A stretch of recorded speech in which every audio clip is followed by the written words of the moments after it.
me out.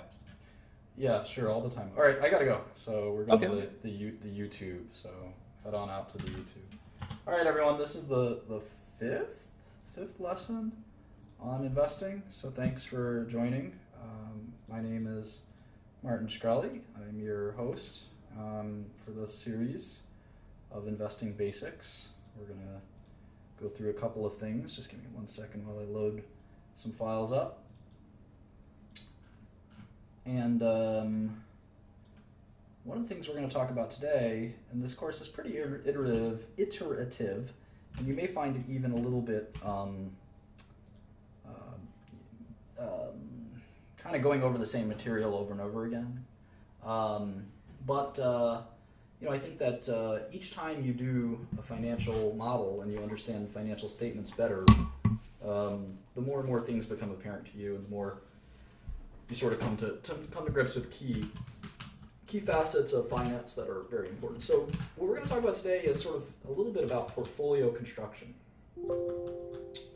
And we did quite a bit of work in the last few lessons on single companies and trying to understand kind of IBM and Apple and a few other companies. And so now what we're going to turn to is just we're going to get back to individual companies in a minute, but what we're going to turn to a little bit is trying to understand the best way to sort of come up with an approach on how to use this sort of the tools that we're learning and apply them correctly. So one of the things we're going to do is we're going to talk about a universe.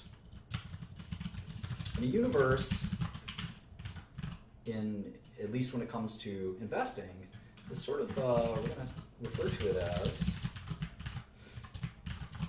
a list of securities that we will focus on. So it's pretty simple. It's basically we're going to, it could be sector focused, market cap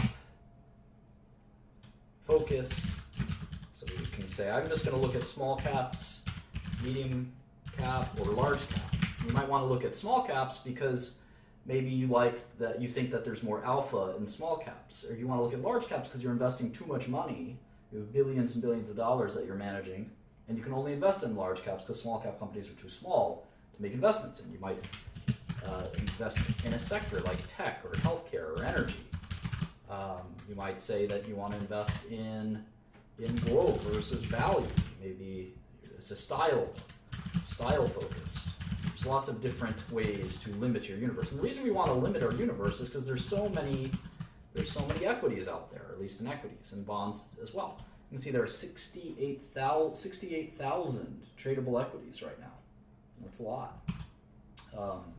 Geographical is another one. You might even do a mix of these. You might even say, I'm going to do small cap biotech only in the US.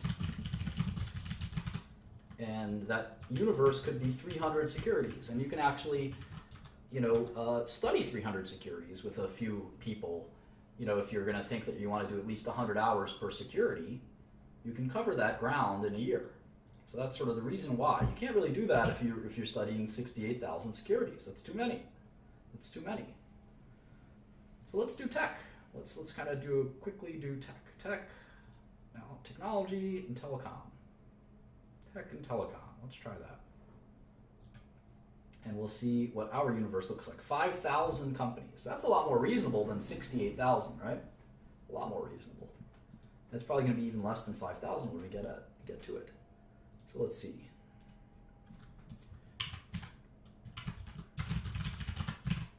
All right, here's tech. So Apple, Alphabet, which is Google, I guess, Microsoft, Facebook. Those are the 4 biggest tech companies. AT&T, China Mobile, Verizon, Tencent, Oracle, Intel, Cisco, IBM, Taiwan Semiconductor, TSMC, SAP, NTT Docomo, NTT, not the Docomo, Vodafone, Qualcomm, Deutsche Telekom, DT, Tata. We talked about Tata yesterday, right? They're like the IBM. Or IBM's big competitor, I think. KDDI, I think that's a Korean. No, it's a Japanese company. BT Group, that's British Telecom. SoftBank, Baidu, Broadcom, who else? Texas Instruments, TI, Telefonica, EMC, America Mobile, that's Carlos Slim's company, right? Salesforce.com, Telstra, it's an Australian company. Orange, Singapore Telecom, Adobe, you know Adobe, Etisalat, ASM Lithography, China Telecom, Infosys. These are the Canon, BCE, BCE is a Canadian company, Saudi Telecom, Nokia, Cognizant, talked about Cognizant being an IBM competitor, Yahoo, T-Mobile, who else? Ericsson, China Unicom, Hewlett Packard, that's how low they've sunk. Hewlett Packard, NXP Semiconductor, NXP Semi, and Telecomunicação. That's the top 50 tech and telecom companies in the world. How many did you recognize? How many did you recognize? These are all international publicly traded tech companies, and they range in market cap from 500 billion or so for Apple to 26 billion. 26 billion. We're going to use the Excel freeze panes to freeze it like this. And we're going to save this file, and we're going to call it just tech. And I'm going to upload this to the share drive. Call it tech. Let's put the stock ticker here, Apple. And we're going to put US if it's a US company. MC is market cap, right? And this way we can kind of compare, all in one file, we can compare all of these companies. In fact, we can even make links. Here's our Apple model. We can open it up super fast, check it out, then open up our, we did IBM, right? We can do our IBM model. That's pretty cool, very handy. Let's see, stock price, right? Market cap, net cash, enterprise value. We'll look at all this in a second. We can make this all automatic too, but I'd rather do it like this. Maybe the prices we can make automatic. 103.01 for Apple. How about IBM? It's like 170, 137. A little dyslexia going on. Alphabet, Facebook. So which one should we look at next? Well, if we learn Tata, we learn a little bit about IBM. If we learn SAP, we learn a little bit about IBM's software business. If we learn Dell and EMC, Dell is now a private company, we learn a little bit of IBM's server business. So they're all kind of interconnected. For Apple, we would have to look at AT&T, their biggest customer. And their competitors would include Alphabet or Google. So there's a lot of reasons that we want to learn one industry. Because if we started to look at, if we put Coca-Cola in this list, it wouldn't tell us anything about any of these companies. But look at all these telecom companies are big customers, right, of companies like Cisco. They're big customers of all these different equipment companies. So there's a food chain. Sometimes we call that a food chain or supply chain. And it all links together. So we can study this by sort of having, let me make a new file here. You can sort of draw this stuff out. I know a lot of people like to do this in tech. I'm not a tech expert. I know people like to do stuff like this. I say Apple. You can even just put the stock ticker, AAPL. These sell phones to who? AT&T. Or their AT&T's a carrier, I guess, right? So you have this relationship. And you have this relationship to what? The consumer, right? Consumer. And who does AT&T buy equipment from? Cisco, right? Cisco, Ericsson, Alcatel, all these companies, right? Nokia.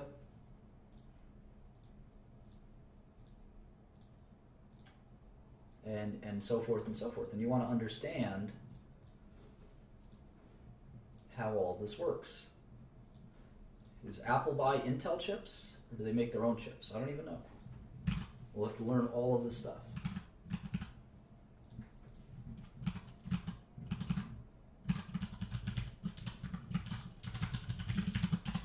Google will tell us about kind of the advertising business, won't it? Microsoft is pretty diversified themselves. Facebook and Google are arch rivals. AT&T, of course, very important to all of this. China Mobile is our first Ford company. This trades in Hong Kong. We're going to trade some Hong Kong stocks here too. Verizon, well, they're very important in all of this too. So Verizon, we can make Verizon over here.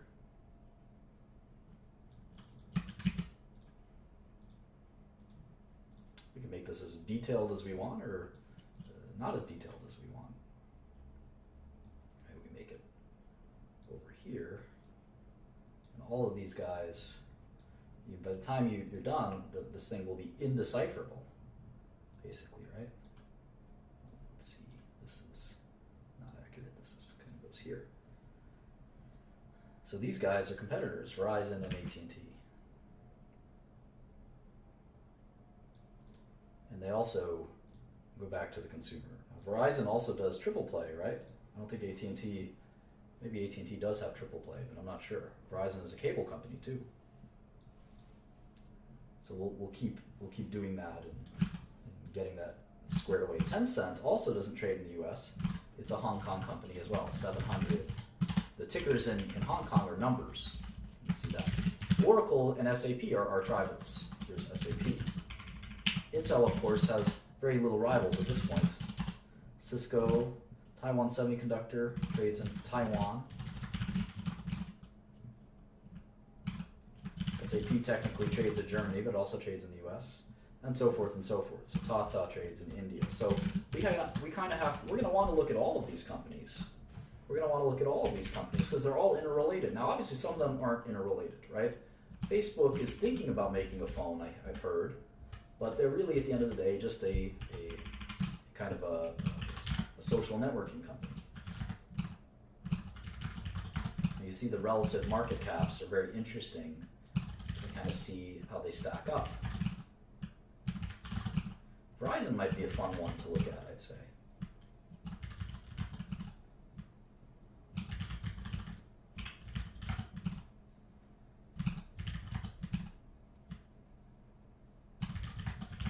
Et cetera, et cetera. Now, how about some smaller tech companies? Let's go all the way down here. Let's look for like a tiny, not tiny, but a smaller tech company. Wow, there's so many. Hundreds. How many $1 billion or above tech companies are there? 700?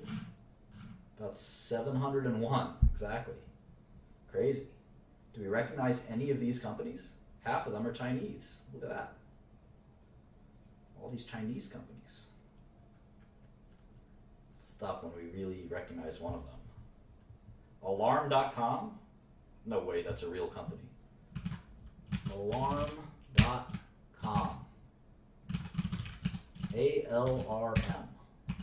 What the heck do they do? It's a $957 million company.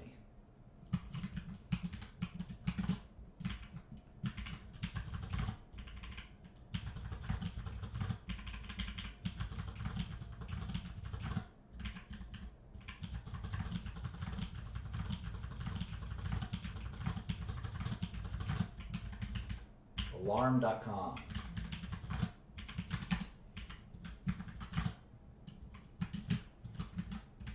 Let's check it out. Easiest way, go to their website.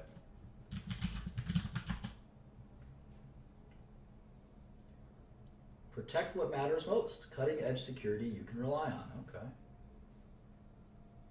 Sort of sounds like a 24/7 emergency response alarm company. Basically do all kinds of monitoring and alarm devices, and they use maybe your iPhone or something. They have a thermostat for video monitoring. It's like an all-inclusive kind of company. All right, well, why don't we make a model? Why don't we look at alarm.com? Never heard of these guys.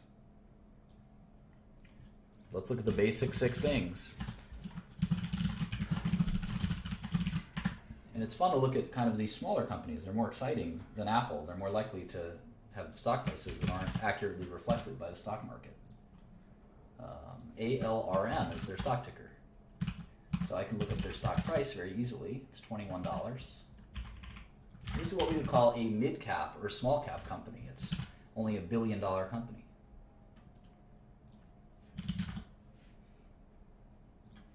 Go to my SEC search box. CEO's 3 alarm. Funny. All right, 10K. They're in Virginia,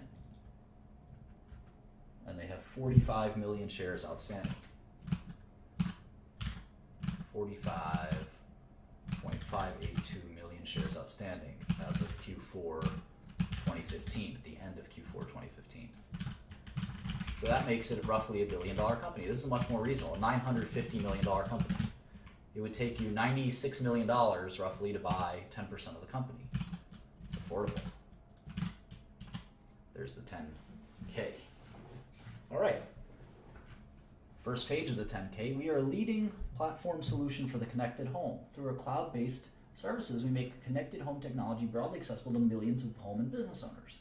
Software as a service, we're going to see this a lot in technology, SaaS or SaaS, software as a service. Blah, blah, blah, blah, blah. All right, I don't want to read this yet. I want to do the top 6 that I look at. Stock price, shares outstanding, market cap. How about cash? Do you guys have any cash? First thing I care about.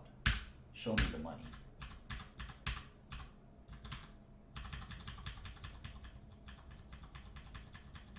So this is kind of a software company, not really an alarm company.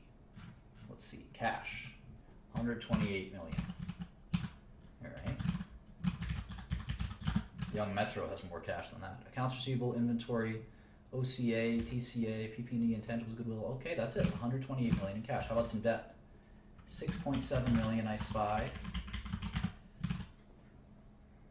That's really it. No debt other than that $7 million. So an $800 million enterprise value. This company on a cash and debt-free basis is worth about $800 million. I wonder if they make money. Just take a quick glance at that. Oh yeah, sure. 200 million in revenue. Holy smokes. Holy smokes. Only 20 million in net income though, or operating income. Cost of revenue, so 130 minus, yeah. All right, cool. Let's make the model.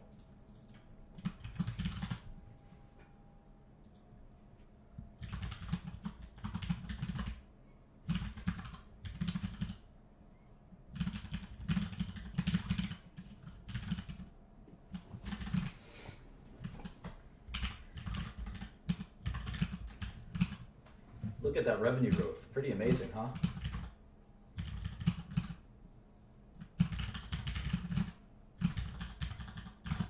Fast revenue growth.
Gross margin, of course, is always revenue minus cost of goods sold. Cool. Sales and marketing, general administration, R&D. So sales and marketing is just ads, right? Basically just ads. 21 million. a smallish company, right? If your ad budget and your sales force is 20, 30 million, that's not much. It's a small company. I wonder how many employees they have. We're going to look that up soon. Knowing the number of employees is actually very important. General administrative, this is your legal fees, your auditor fees, all that stuff. It's also pretty modest sized company. I've run companies with more general administrative expense than this, 30 million a year. That's a pretty small company. How about R&D? Well, looks like they're doing a lot of R&D. We'll talk about how to analyze that in a second.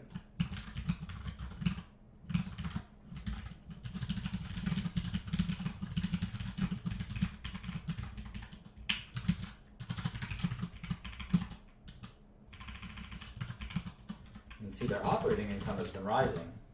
It's about 25 million a year.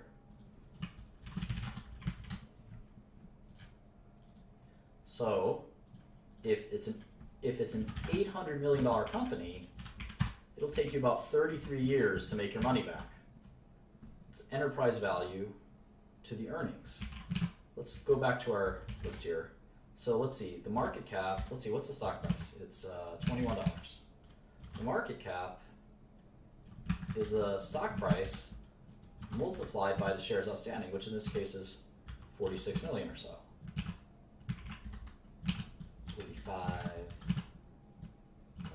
582, is it?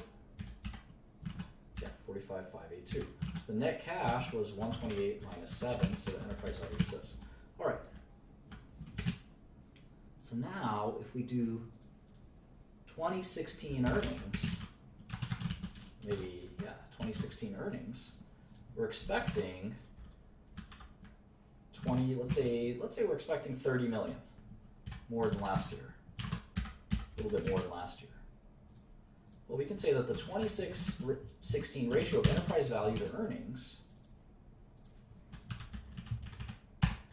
is 27 times, or 28 times earnings. So it would take you 28, if you bought this company at this price, it would take you 28 years of the same number to get your money back. Now, revenue is going up so fast that in 2017, maybe in 2017, we'll make $35 million. So what's the multiple if you focus on that? It's only 24 times earnings. Well, let's look at it for Facebook, and let's look at it for Apple. How much net cash does Apple have? And let's look at it for IBM, I should say, not Facebook. All right, well, Apple has 5545 shares outstanding. 5545. The net cash is 152,776. So their enterprise value is 418. And we could just take what Wall Street is saying for 2016 and 2017. You can do this in Yahoo Finance too. They have this on Yahoo Finance. You do it like this.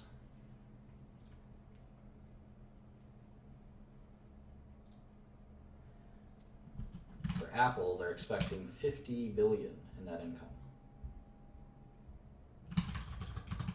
for 2016 and 53 billion for 2017. So for Apple, it would only take how many years to get your money back? 8. So why would you pay 24 times 1 year of earnings when you can buy Apple for 8 times 1 year of earnings? How about IBM?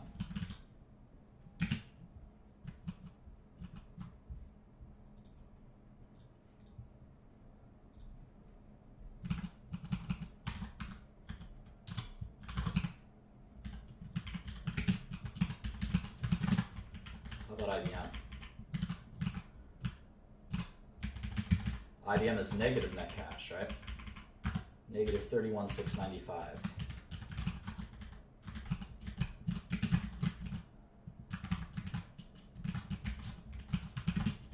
And what does Wall Street think IBM will earn in 2016 and 2017?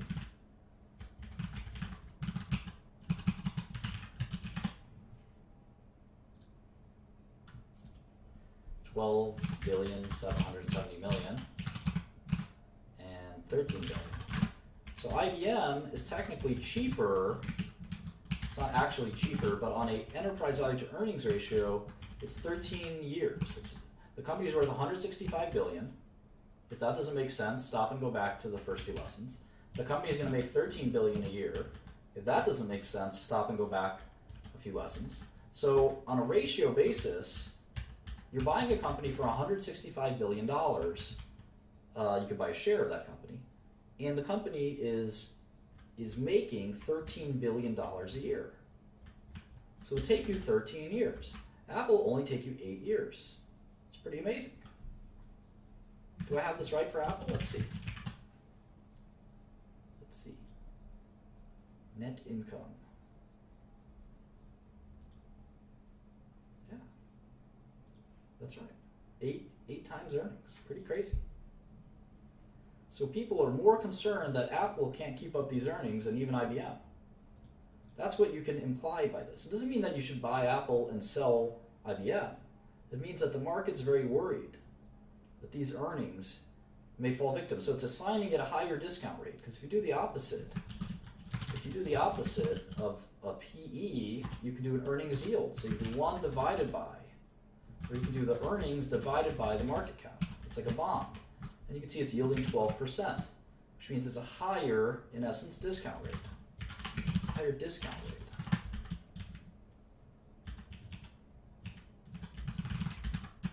IBM comparatively is yielding 8%. So people think the risk of Apple is much higher than the risk of IBM. Does that make sense? What about Alarm.com? It's yielding 4%. That means people are really expecting Alarm.com to grow quite a bit. That's the way I interpret that. It's a very high growth project. Now, I think the discount rate of Alarm.com is riskier. The discount rate to the cash flows is riskier. But the reason investors are willing to bid so much for Alarm.com is because their earnings are growing so quickly.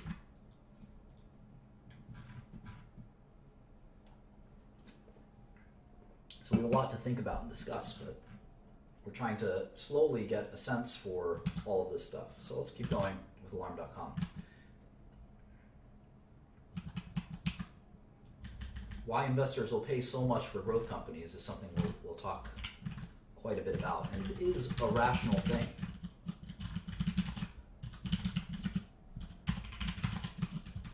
It is a rational behavior. A lot of value investors don't think it's rational, but it's not necessarily wise. There's a lot of bad value investors, just like there are a lot of bad growth investors. And I'm the best, man. I'm just kidding.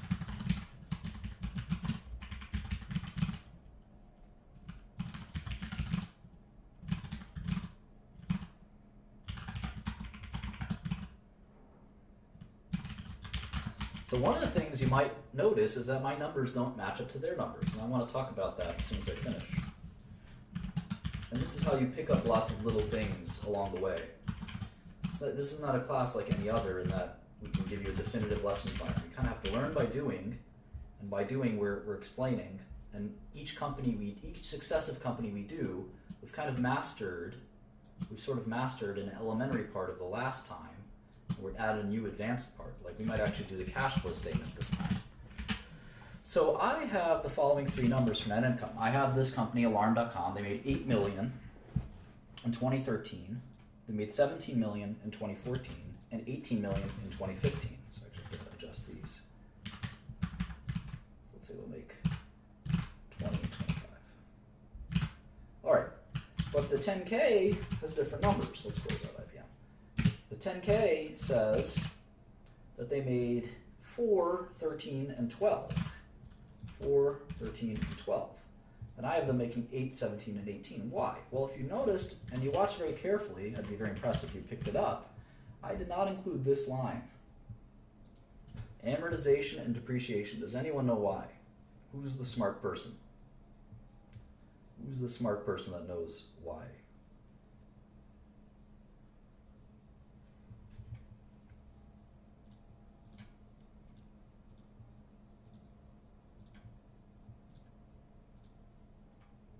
It's a non-cash expense. Way to go, Gaslight. Way to go.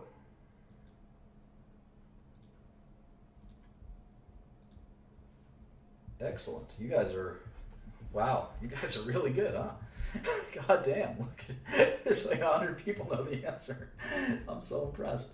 I got to be more advanced than this. Yeah, it's a non-cash expense. Now, it does mean something. It does mean something. But for my purposes, I'm going to exclude it. So I want to know what the real operating, I want to really understand the operating success of this company. You guys are really good. I'm proud. I don't know if I taught you that or you already know it. Either way. And keep in mind, we're doing this model in millions. You should always do your model in millions. Everything I do is in millions. Even when I go to the grocery store, I buy it in thousands of millions. I'm just kidding, of course. All right, so let's look at some more numbers, shall we?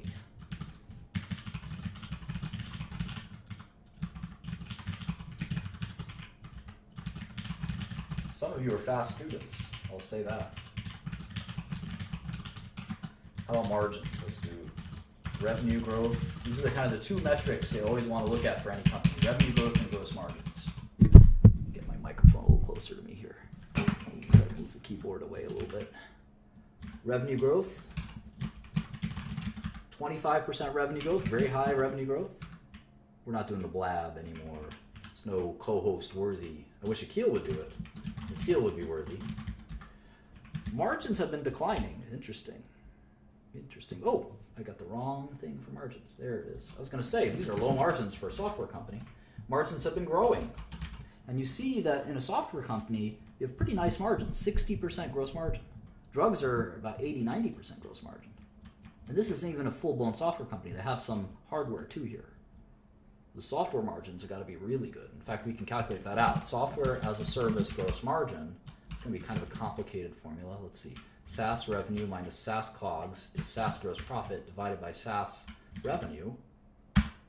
80% gross margin on software. Well, software is easy. You just hire some programmers, right? There's no goods. It's all digital. So the cost of goods sold is just your programming costs. Pretty neat. I like to write adjust, by the way. Write adjust everything. If you guys ever make my models for me, and maybe I'll pay you money to do that, if you're my employee, you have to write adjust everything. I think that's best because the numbers add up like they would add up in addition. If you make them left adjust or center, they don't look as good. That's why all of these numbers are right adjusted as well. That's how they're made. All right, so let's go to the queue real quick. And I'm wondering, these 13G filings are, remember, for owners who own more than 5% of the company. These are the big dogs. These are the big ballas. That's a technical term. Let me write that down for you. When you file a 13G filing, 13G or 13D filing, you are a big balla. So let's see who owns this company. ABS Capital Partners, Stephen Trundle, maybe the CEO or something, who knows. And, Franklin Resources, a big mutual fund. I'm friendly with some of those guys. And you have the 8K filings, which are the current reports. So we see 10K, which we know. Now we know the Schedule 13 filings. Let's look at this 8K. An 8K is sometimes called a current report. So it's any news, any material news, current report. And you can basically get everything you need just from the SEC filings. So any material news has to be in 8K. And if you look at the actual Form 8K, you can see here, it looks like an SEC form, and it just says, we issued a press release. Attached, please find the press release. Well, here's the press release, and it's the quarterly press release. So pretty simple stuff.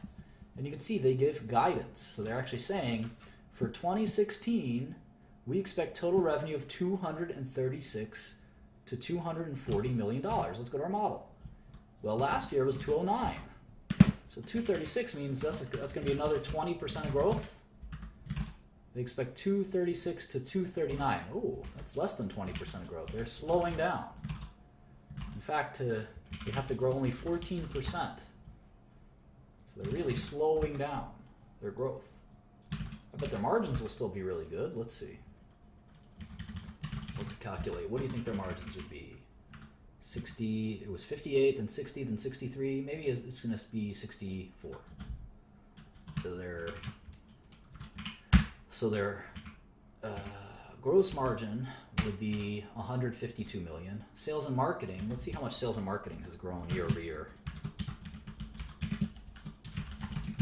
I wonder if it grows faster than revenue. It shouldn't, right? Your costs will hopefully grow slower than your revenue is growing. You have a problem if it goes the other way around. Well, they're definitely investing in it. It keeps growing. So let's assume that their costs grow by 10%. How much income would they have? They've jumped to 34 million in income. I don't know how much interest they'll have. You can see they have taxes. So let's say they have 30% taxes. So we'll do 24 million. 24 million in net income for 2016. But I'm curious why they're only forecasting 14% growth. That's sort of like a somewhat weak growth compared to the last several years. Now, it might be because they're just a bigger company and you can't grow forever, can you? Can't really grow forever. They probably don't need much in G&A, right? They should probably not grow that much, or R&D. Spending quite a bit on R&D. So maybe they'll make 28% year over year. And if you look at net income year over year, it's kind of interesting. If you have 14% growth in net income, how much growth should you have in 14% growth in revenue, how much growth should you have in net income?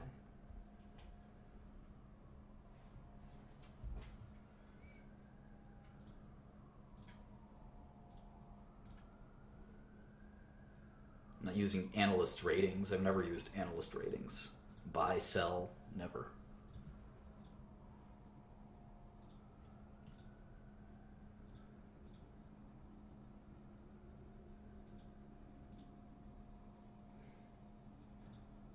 Yeah, it depends on expenses. It should be higher, hopefully, than 14%.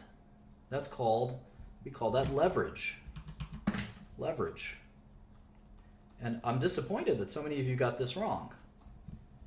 I'm disappointed that so many of you got this wrong. If revenue grows, so let's say this is 2015. This is 2015. You have 100 million in revenue. And this is your lemonade stand. It's the most successful lemonade stand ever. I used to give more kind of provocative examples, but I think because these lessons are being recorded, I'm going to keep it very tame. This is a lemonade stand, and you sell the best lemonade possible, and you have 100 million in revenue, and you have 50 million in costs, sugar, lemons, I don't know, ads. It's a very simple income statement. Very simple income statement. You have Phil Kobe's here. So you have 50 million in profit. Let's say your revenue grows by 10% for 2016. What's your revenue? It's 110 million, right? And let's say your costs only grow by 5%. That's what, 50, help me out here, 52.5 million? Right? So what's your profit? It's 57.5, right? Or is more than that? It's 67.5. I need a calculator. Hang on.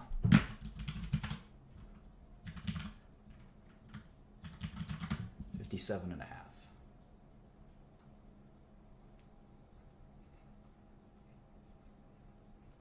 So what is the percentage increase?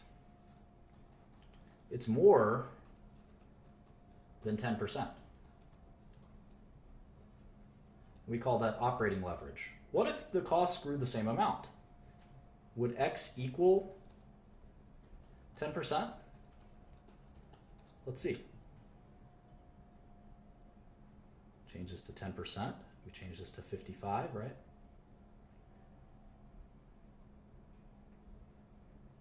This becomes 55 million. And its X is 10%. So if revenue growth is greater than cost growth, Therefore, revenue growth will be greater, or net income growth will be greater than revenue growth. And that's what we hope. We hope that we don't have to, we can grow our revenue faster than we can grow our costs. If that makes sense. All right.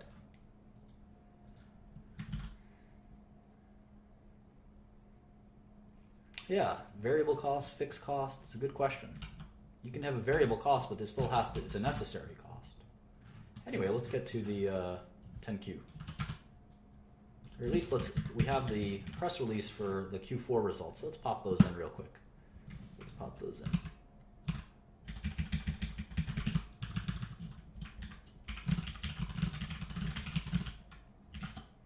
Where are we? Q4 15, right? Maybe we can do it like this.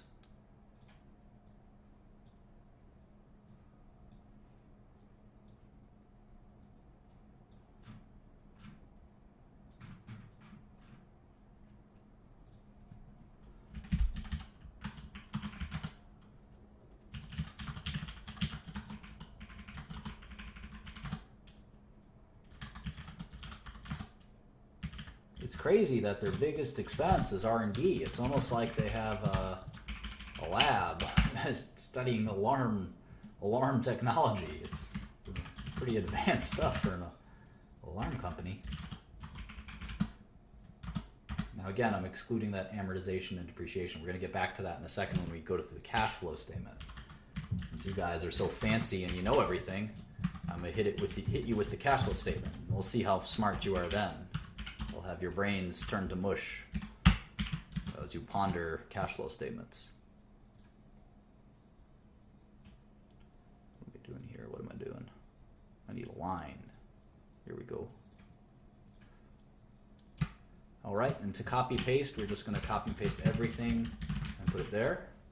We're going to, let's see, maybe make this even a little bigger. Trying to see that Q4.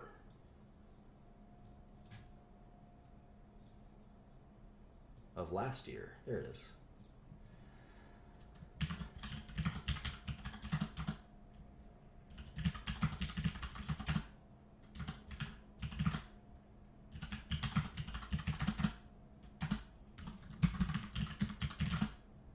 Oh, did I?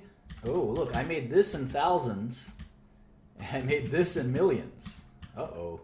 SpaghettiOs. I gotta fix that. Let me change it around.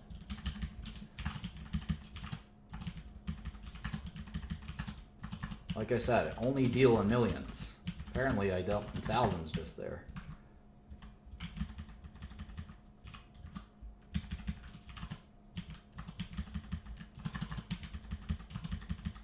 There we go.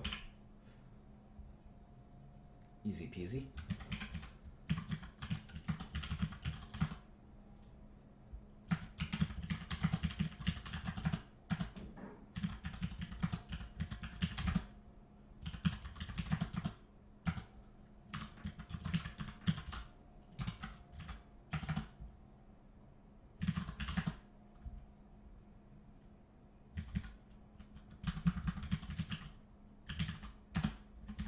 All right.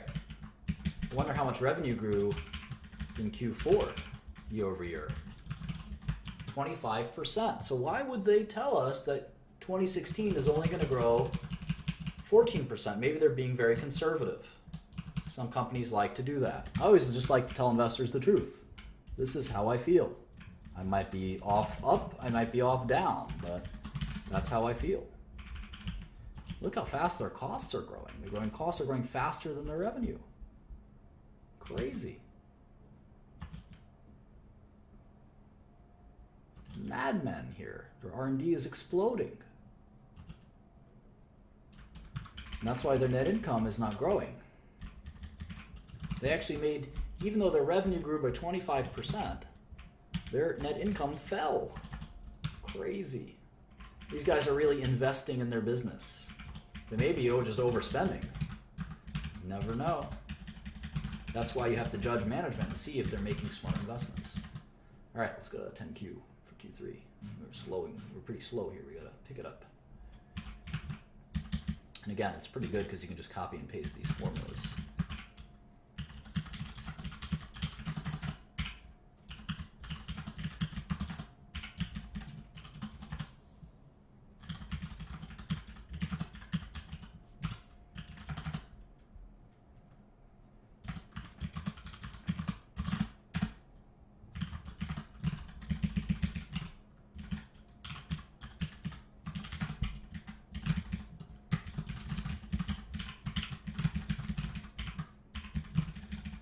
This just takes some getting used to, get some experience. You can really, this is second nature.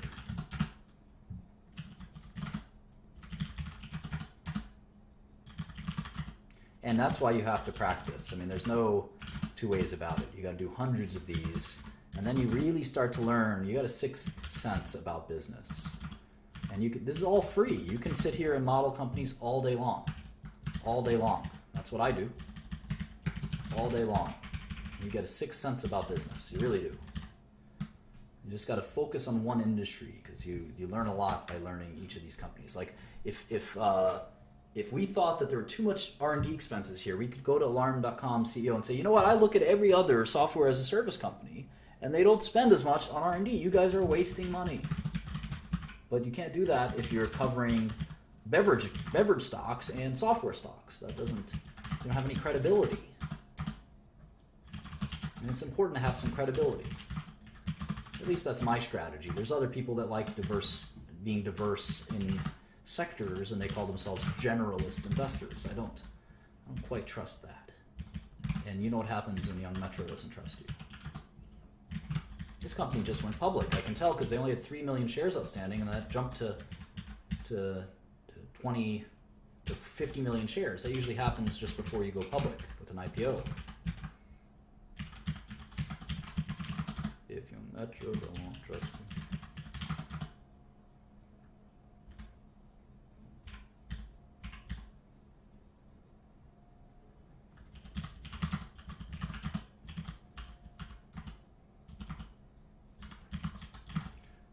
Yeah, I've gained a ton of credibility in pharmaceuticals by knowing just about everything about pharmaceuticals. It really, I think, what was it, was it Vanity Fair? They said anonymous pharma CEOs said they were humbled at how smart Martin was about pharmaceuticals. Well, I don't think I'm very smart. I just kind of focused on it. And if you do it all day, you can be an idiot and it still kind of sinks in. See, these guys don't have that many 10Qs because they've only been public for so long, so they never filed a Q1 10Q. Isn't that cool? We can actually use the 2015 numbers to reverse engineer it.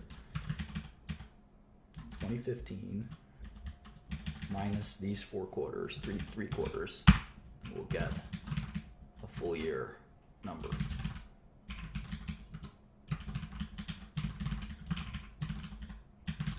So it's not that hard. You just have to be really excited about what you're doing. You can imagine that this isn't very exciting to some of you, and that's fine. You weren't made to do finance. You can do something else. There's no pressure.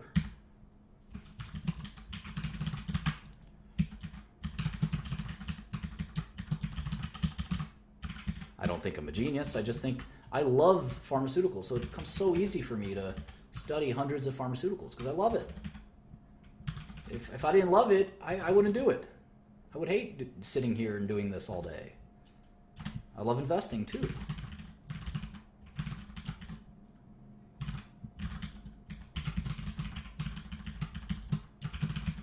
I like working hard and making people happy with my good results. It's a great feeling.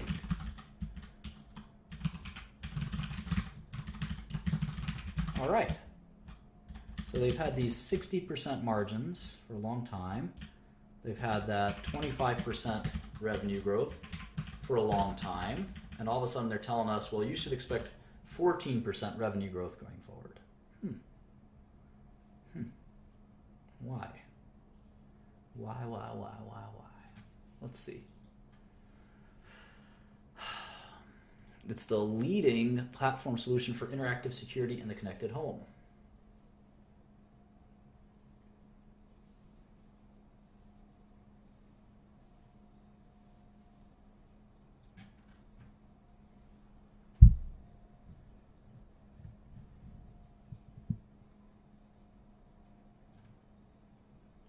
even gave us guidance for Q1. They said 39.4 million for Q1.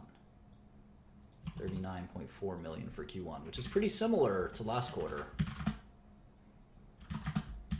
That's why their revenue growth is slowing down. They know well, that's still 25% growth. So how the heck are they going to slow down that much? Just seems to me that they're being too conservative. They're being too conservative with their numbers.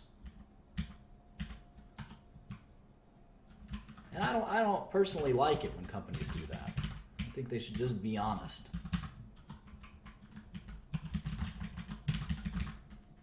My executives always tell me, Martin, just be super conservative, under promise and over deliver. Well, that only goes so far. If you under promise too much, it's just not credible. I don't believe in that. A lot of people don't like that. But I like to keep it real, as you know. Like Dave Chappelle. Look at their tax rate. They're an American company. They probably have only American customers. So their tax rate should be 35%, but occasionally it's not. That's a big problem for a company when your tax rate is 35%. It's very hard to succeed. Maybe this will be their future. It's hard to tell. Their New Zealand market, Jesus.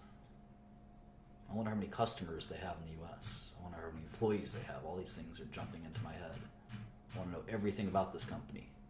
Here's a cash flow statement. We got cash flow, 27 million. That's more than net income. Their net income was 11 million. That's a big difference. Looks like some of it could be one-time in nature, swings in accounts receivable and things like that might swing back. We'll talk about free cash flow and stuff like that. I don't know if this is the best company to do cash flow statement on. But we got our first software as a service company, so maybe we can even put that down here as a sector. Software as a service. You're going to see a lot of these. Anyone know what the biggest software as a service company is? Who knows their software?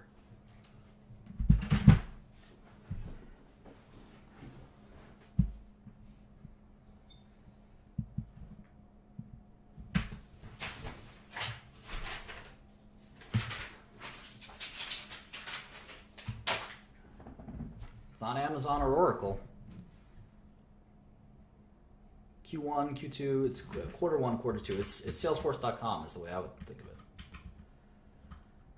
Definitely Salesforce.com. I mean, pure play company. Software as a service, I would say. Salesforce.com. When I think of software as a service, I think of a company that is charging you a recurring fee, recurring monthly fee, something like that. That's software as a service to me. Salesforce.com. Yeah, maybe Oracle, but Oracle is more of an enterprise. In fact, let's write that down. Oracle Enterprise Software. And Salesforce is kind of like hybrid enterprise software as a service. This is IBM, I'm writing consulting. Consulting off outsourcing. That's what IBM is. Pretend that they're the cognitive computing bullshit, but it's all they are is a consulting and outsourcing company. How about Apple? Consumer electronics, right? Consumer electronics. What's AT&T? Telecom? Maybe we just call it carrier, or just telecom. Verizon's telecom, China Mobile's telecom, and maybe we just take telecom out and we move it to the bottom. We say, I don't want to look at telecom. I hate telecom. Put telecom down here. Maybe you don't hate telecom. Maybe you just want to look at it separately. Apple's gross margin is about 40%, I thought.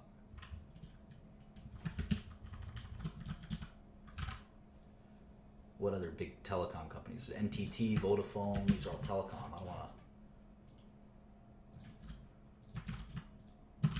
telecom separately. It's kind of like a separate business.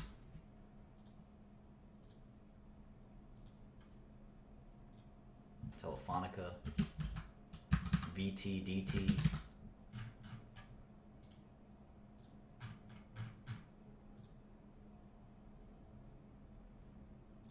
What's Alphabet? What would you say Google does? What would you say Google does? Search engine?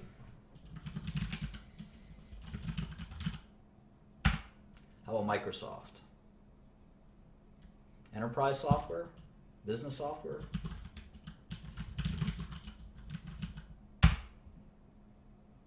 Facebook? Search engine? Or social? Cloud computing? Web advertising? How about Tencent? I don't know Tencent that well. Tencent's like a portfolio company. Intel is semiconductors. Cisco's networking equipment. TSM is semiconductors. I think Qualcomm's like a weird mix of different things. It's like licensing revenue and stuff like that. KDDI, isn't that a carrier? I know BT is a carrier.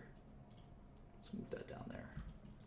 Look at carriers kind of separately. Carriers are a lot of fun to look at. We're going to look at AT&T. And that's a great one to look at cash flow and CapEx and things like that. That's a great one. Yeah, Amazon's up here. Amazon's a retailer, I would say. Oh, maybe Amazon isn't up here. Maybe Amazon isn't. It's up to Bloomberg. Bloomberg doesn't consider Amazon a tech company, I guess. Freaking Bloomberg, huh? I don't see Amazon up here. Well, we don't have to listen to Bloomberg. We can add our own Amazon. Who asked that? Cameron? Cameron Nauer? I know you, Cameron. You're a smart cookie. You're a smart cookie. What do they call Amazon? E-commerce discretionary. And it would be the fifth biggest. It would be the fifth biggest. I'll just call that retail. E-retailer, e-commerce.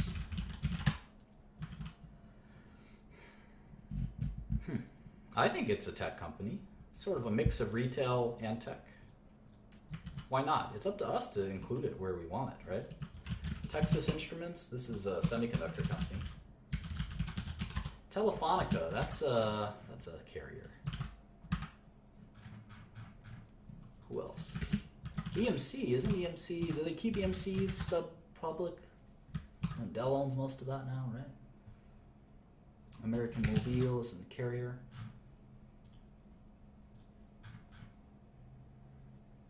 Adobe, there's a software company.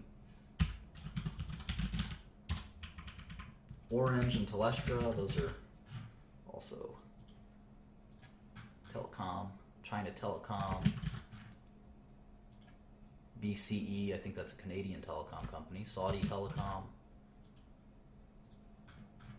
So if you exclude the telecom, the list is, at least the biggest companies, is a bit smaller. It's a lot of fun. I like tech. I almost did tech for a living. T-Mobile and Ericsson is not. Is China Unicom a carrier or provider? I don't even know. I think Telecomunicazi is as well. We can always go back. T-Mobile? Where's T-Mobile? Did I move that already? Yeah. Baidu is a search engine, right? Broadcom, semiconductor. EMC is hardware, let's just say hardware. SoftBank. I don't know a lot about SoftBank.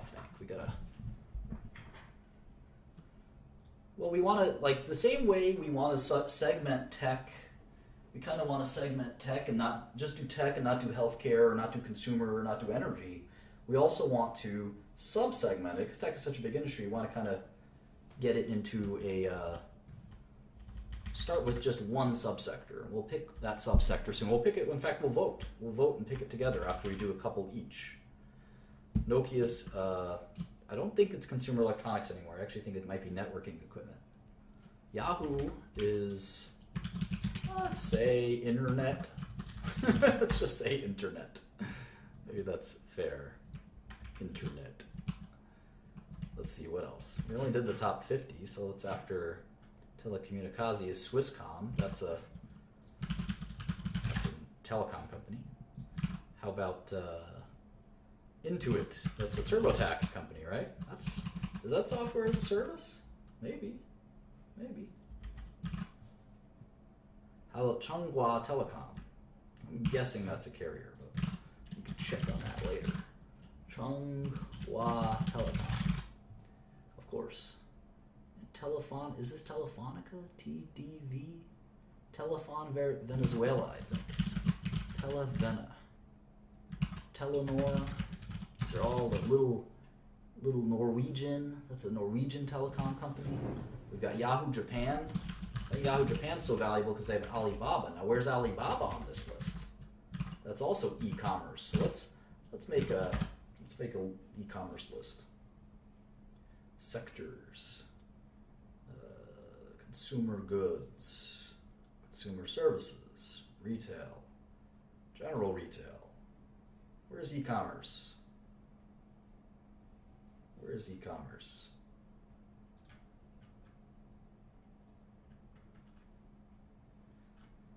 Tech,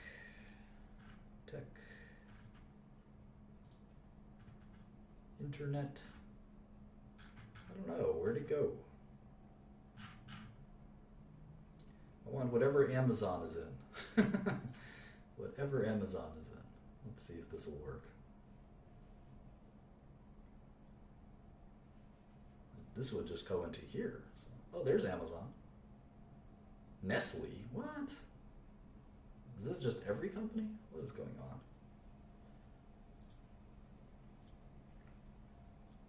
Sector. Oh, I put consumer. Did I put all this stuff? I just want internet.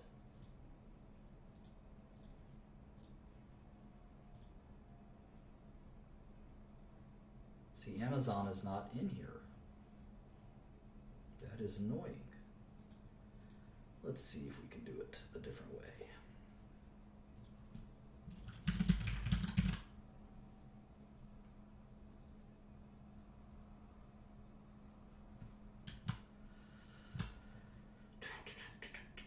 There's different classifications, so let's try this one.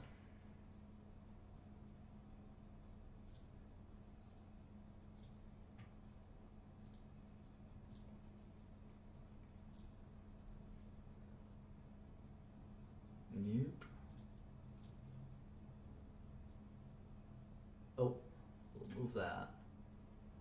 There we go. Amazon and Alibaba and JD.com and eBay. Right, so we got Amazon, which we already put down. Alibaba is 178 billion. Alibaba, which is Baba,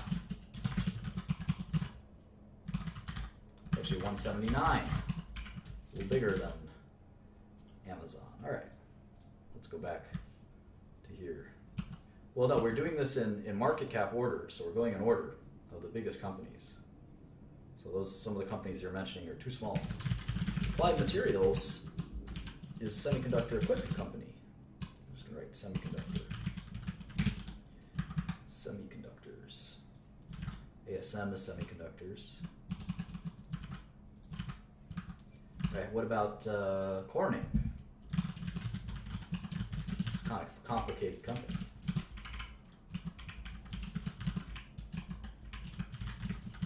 Well, NXP Semiconductor is a semiconductor company. I think we're pretty confident in that. What does Hewlett Packard even do anymore? We'll call that hardware? Poor Hewlett Packard, huh?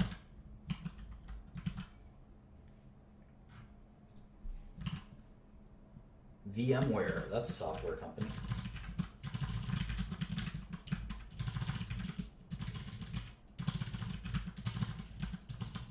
Oops, we got fat fingers today. Is that software as a service? I don't know. Enterprise software, security software? Telia Sonera, that's and Telecom Italia, those are both carriers, I think. These foreign carriers are very interesting stocks, I must say. ARM Holdings, I think that's a semiconductor company. Yeah, I know it's virtualization software. Fujifilm. Fujifilm. Interesting. Wipro, that's another consulting company.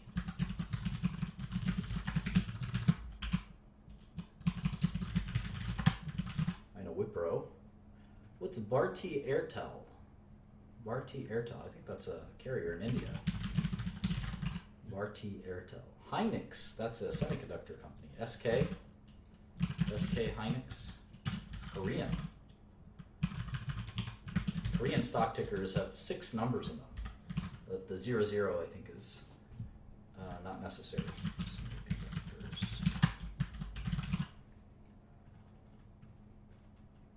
Dassault, HP Inc. I thought we had Hewlett Packard. Oh, they split it. It's HPE,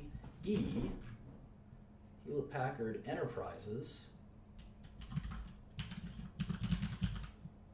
I didn't know the split was done. And then there's Hewlett Packard. Huh. Dassault is a French, I think, software company. HP Inc. I don't know the difference. One of them must be hardware. Rogers Communications, that's a carrier. There you go, enterprise and consumer. Heady Holding, I don't know what that is. Heady Holding, Chinese company. NetEase, I think, is software. Level 3 Communications, it's not a carrier, Level 3? Pretty sure it is. What else? It's a lot of fun to me. HCL Tech. I don't know HCL Tech. I think it might be a consulting company. Indian. Cerner, I know what Cerner is. That's a healthcare company. NVIDIA, that's a software company. I'm their biggest customer. Semiconductors.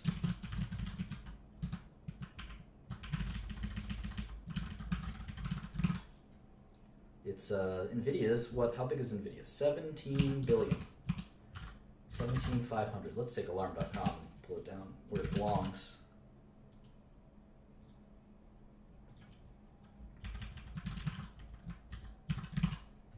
Who else? TELUS. That's and Telefónica Brazil. Those are both carriers. Okay. I'll upload this file to the share drive. You guys can't spot the share drive. The mods will tell you where it is. Analog Devices is a semiconductor company. I know those guys. Analog Semiconductors. Maybe we'll look at semiconductors. I like those. CenturyLink. I don't know what CenturyLink is. Is that a carrier? Sounds like a carrier. MTN Group. Some of these are nondescript. Altice? What's Altice? Naver Corp. We're really getting into KPN as a carrier. I know that. KPN as a carrier. We're just going in order here. Market cap order. Telefonica Deutsche.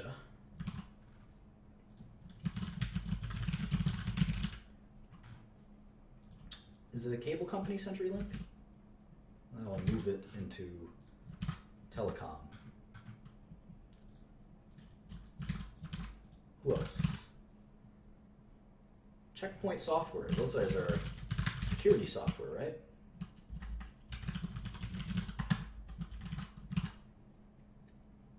SanDisk. There we go. That's a hardware company.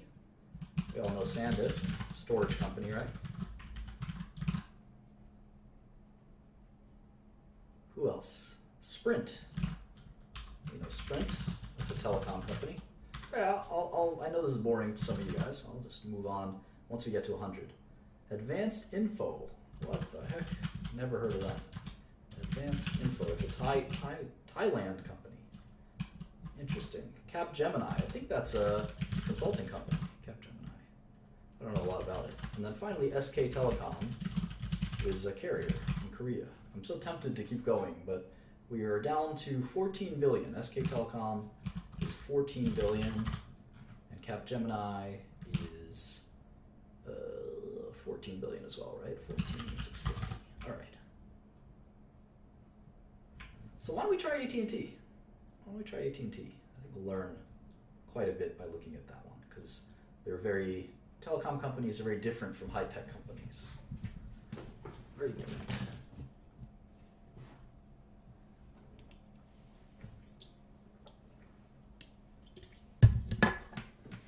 All right, let's make a new model. Let me put this over here. Don't need the stylus. All right, let's close our alarm.com model. We'll get back to it someday, I'm sure. Let's make the link. Let's make that link. Here it is. Let's do AT&T real quick. What's the stock price of AT&T? It's $37.93. All right. We're going to look at the 6 things that we care about the most. And this time we're going to do a cash flow full model for AT&T. This is going to be at least an hour, so buckle up. And this is going to be a real roller coaster. I feel like I should drink a cup of coffee. Maybe I will. AT&T stock ticker is just T. It's kind of nice. And I always save my models as the stock tickers. Maybe I'll brew a coffee. Give me 5 minutes while I brew a coffee. I got to go ham on this one. You guys are in for a treat.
All right.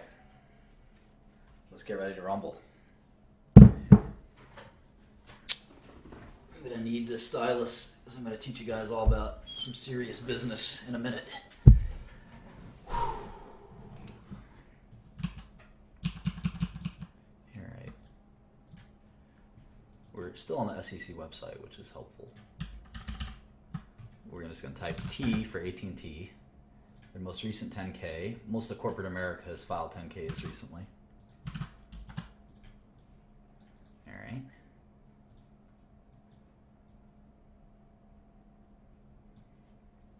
AT&T, headquartered in Dallas. Didn't know that. Dallas, Texas. 6.1 billion shares outstanding. 61.51. It's a $233 billion company. It's about half the size of Apple. It's a little bigger than IBM. It's nice to know these things, you know? Who's the bigger company? If someone says, oh, AT&T is much bigger than Apple. No. Not true. AT&T is half the size of Apple. All right, so I'm going to go to our handy-dandy comparables, and I'm going to put down AT&T stock price, multiplied by 61.51. There it is. All right, how much cash do these bad boys have? Well, they're like any other company. They have two parts to the annual report. So you got to click here. Let's look for that balance sheet. My eyes can just spot the structure of a balance sheet even though I'm scrolling like this. I immediately see it. You too will develop this sixth sense. All right, cash, 5121, $5 billion in cash for AT&T. Accounts receivable, prepaids, other current, et cetera, et cetera, et cetera. Investments in equity affiliates. I'll count that. Why not? YOLO. So they have $6.7 billion in cash. How about debt? Holy smokes. Look at this. Long-term debt, $118 billion. $118 billion. They have $7 billion in cash and $118 billion in debt. So the enterprise value is a whopping $345 billion. Debt maturing within a year is another $7 billion. So AT&T is the most debt that we've ever seen in a company. The most debt we've ever seen. And they even have this pension debt, which is $34 billion, which is quite a bit. Quite a bit. I wouldn't underestimate that. Pretty important.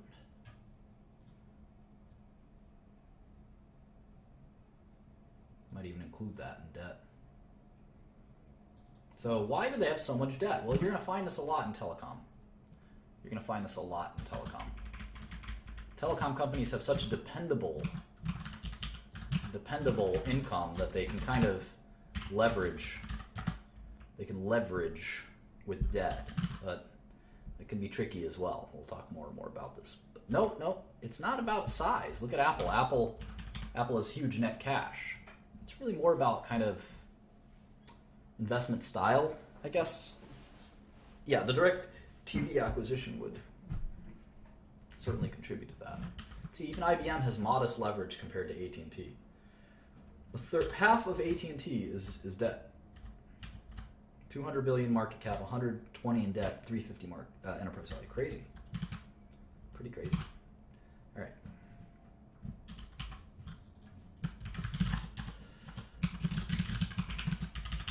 First quarter, second, third, and fourth quarter of 2014. Same thing for 2015. The year is divided into 4 parts. We call them quarters, 3 months apiece.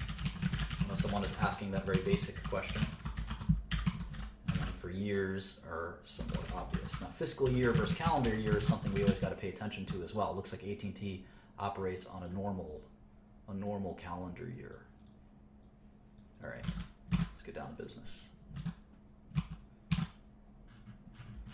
Let's play some dice.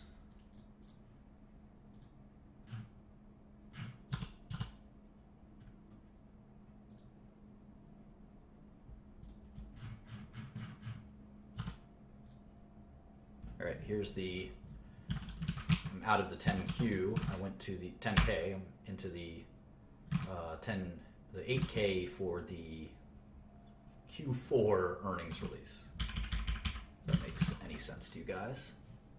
Maybe I'll just try to move it over here. All right. So here's revenue, and they have 2 different kinds of revenue. You know, all these companies have different breakdowns. They have services, and then they have equipment. So service is something like having a cell phone with AT&T. Equipment, well, you can guess what that is. Although they can also tell us in the 10K, because it's not that obvious to me. So 42 billion in quarterly revenue. That's a lot. That's up there with the Facebooks and IBMs, huh? Sorry, someone's giving me a message. It seems very important. It's from my friend Joe. Oh, I don't think it's that important, actually.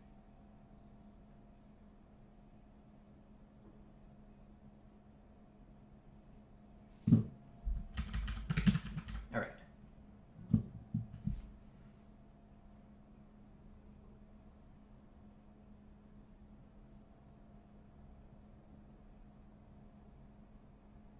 Sorry about that. All right. Cost of services. Equipment 5868. broadcast, programming and operations, 5645, other, 8178, SG&A, 8419, and I'm going to include depreciation and amortization.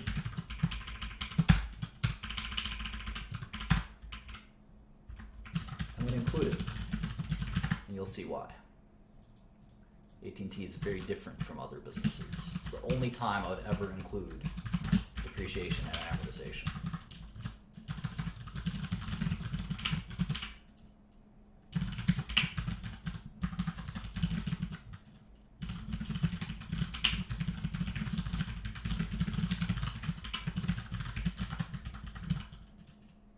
Interest expense. Look at how much interest expense they have.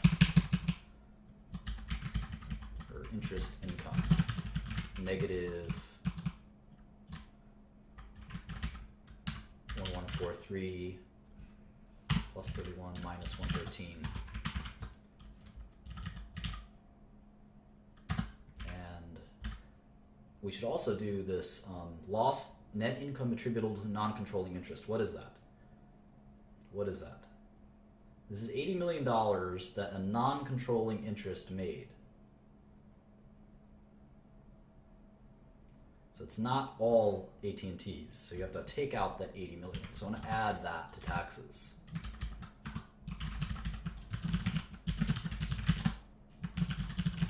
Call that minority interest. So it's $4 billion of net income in 1 quarter. So immediately I'm going to say, all right, so first I see that's it's about 10% margin.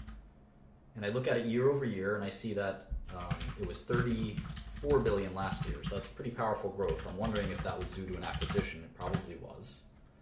AT&T would normally grow that fast.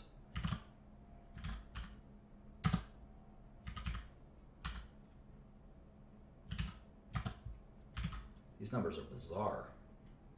There's a lot of GAAP and non-GAAP issues I think we're going to have to contend with here.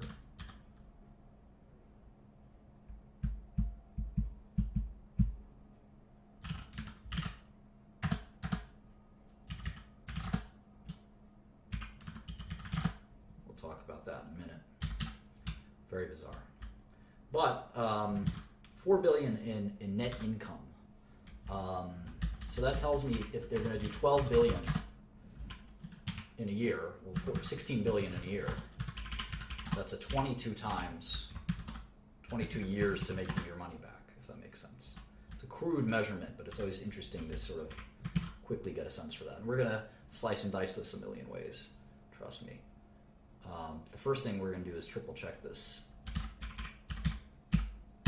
It seems like there's some one-time cost or something funky going on in here. I don't think they had 15 billion in SG&A, for instance. I think there was probably some one-time cost. Abandonment of network assets, I'm not including that one-time cost.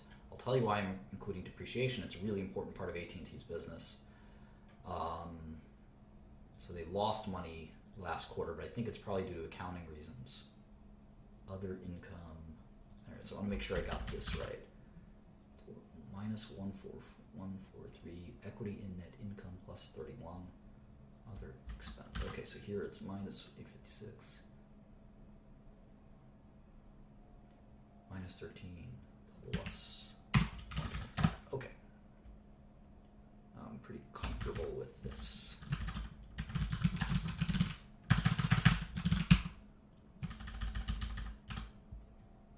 Let's see if AT&T gives us like a GAAP, non-GAAP breakdown. I think that would be very valuable. A lot of companies do that.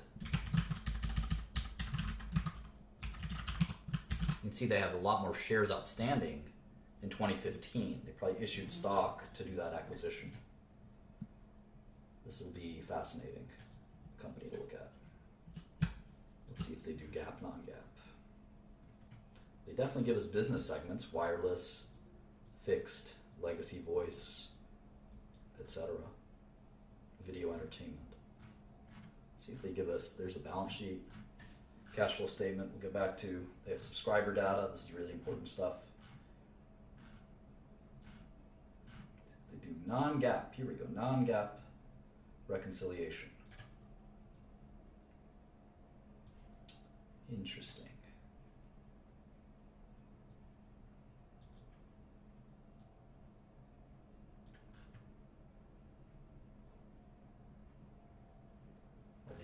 notes are going to be very detailed.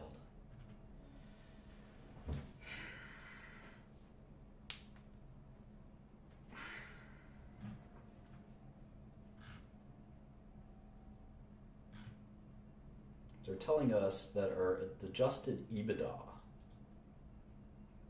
there's an actuarial gain or loss on a benefit plan. This is hilarious stuff. So this is going to be coming out of SG&A. So I'm going to take this SG&A, which they reported to be 14.765, and I'm going to remove 78.69 because they had a one-time cost. And then you can see all the numbers flip amazingly. So now operating income is 4.5 billion. There's another, I guess they book that actuarial gain or loss. Fascinating, huh? So we can do an EBITDA line here, earnings before interest, depreciation, and amortization. We can do that by taking operating income and adding back D&A, depreciation and amortization. We'll see how close we get. Here we get exactly the same number. It's 14,009. 14,009 in EBITDA, but we need their adjusted EBITDA, right? So we're going to add this whole kind of mess back in. It's all this mess. Actuarial gain. They got an actuarial gain, so we got to subtract that out. Interesting. I wonder if I wonder where it's coming out of what line. Maybe it's a separate, maybe it's in the other line. It could be the other line. Fascinating. I've never looked at AT&T this closely before. All these other costs, we already took this one out, so we need to get to 94.83. So we need 299 wireless merger integration costs. Includes other, so it's other cost of services. Just subtract from here.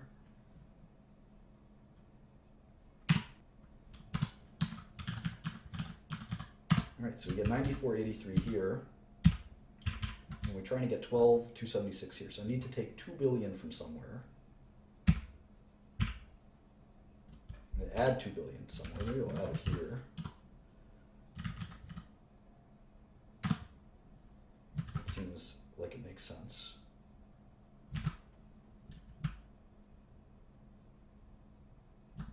Then the other, I have to subtract 36, and there we go. It's 12,276 EBITDA. This is such complicated accounting. Now, operating income, they're saying it should be 7 billion versus 5 billion. So here we're close. It's 49.16 versus 49.80. Here, there's amortization of intangible assets. I think we can add that back to D&A. So subtract 1273. There we go, 70.72. Perfect. And here, we do the same thing with D&A.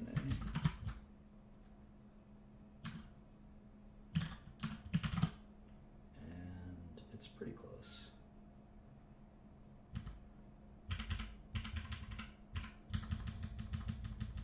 All right, so yeah, getting these quarters exactly right is pretty tedious because of their crazy, you see all this reconciliation. Accounting in telecom is pretty dense stuff. Let's move on to the 10 key. And it's our choice as to how much we're going to take their numbers or their adjusted numbers. This is definitely a bear of a company to model. Some of them are going to be practically impossible and difficult. I won't say practically impossible, just difficult.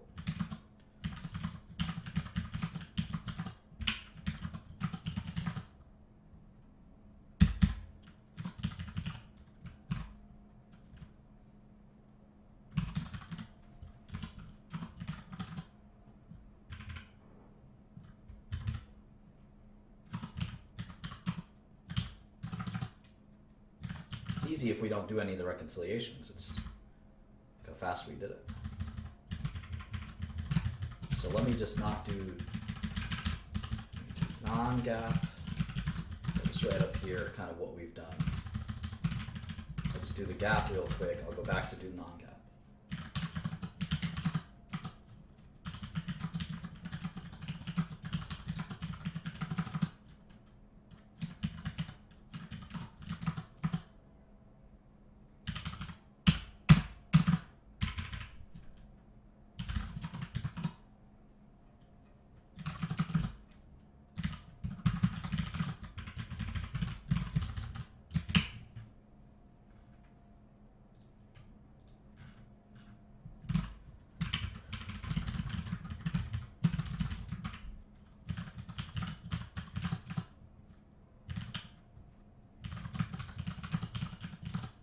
Looks like they, at one point, had cost of services and sales, and then just SG&A, so they put it all together.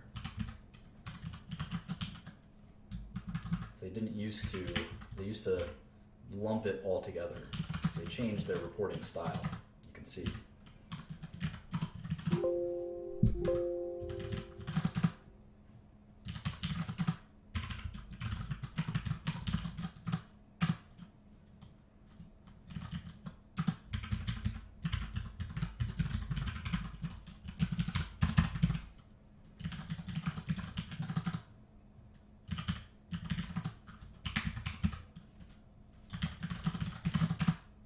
More granular, that's a term you should be familiar with. Granular, more detail. Can you be more granular? A very common question in business. I do have an Instagram account, it's Martin Shkreli 15. I have one photo, which is my last home cooked meal. So it's probably an imposter.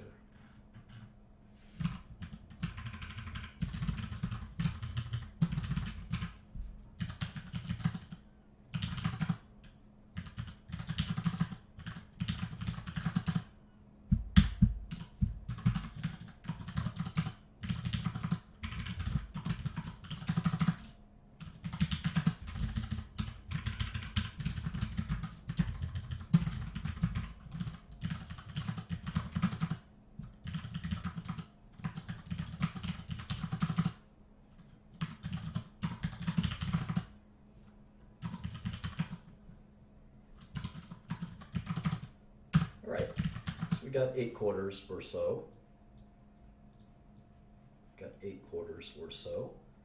And we can start doing some summations.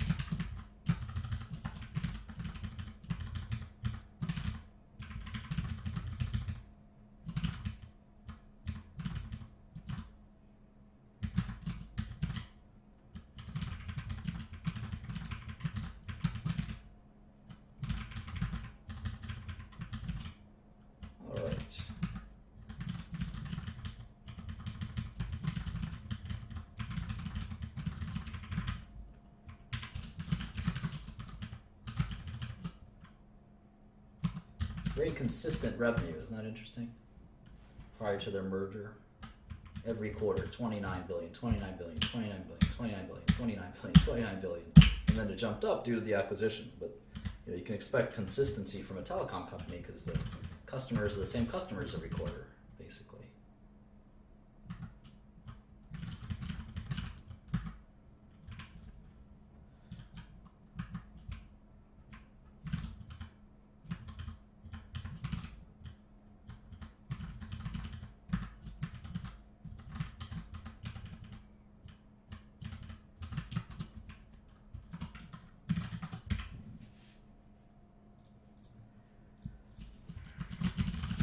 Still want to look at revenue year over year and stuff like this, even though it's remarkably consistent. There's that 0% growth until the acquisition hit.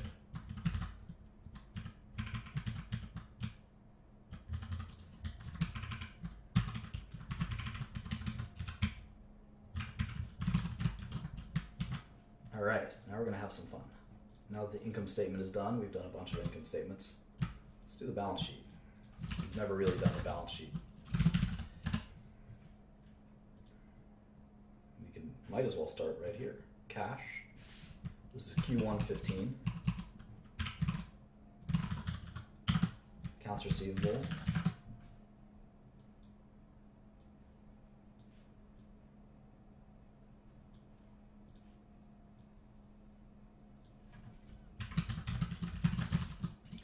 prepaids, deferred taxes, other current assets, PP&E, intangibles, and let's say intangibles, licenses, investments, other, and total assets. Those will be our columns.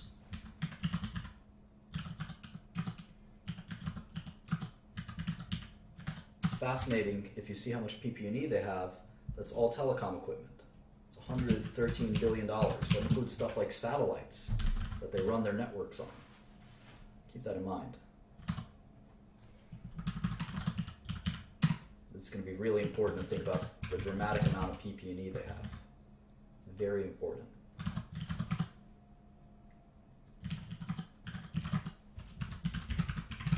So the sum is the same as their sum, 308.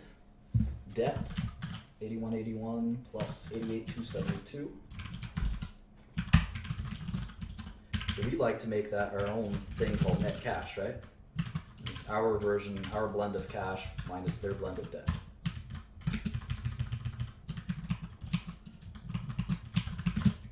So let's see, debt, accounts payable, advanced billing, and let's say customer deposits, accrued taxes, dividends,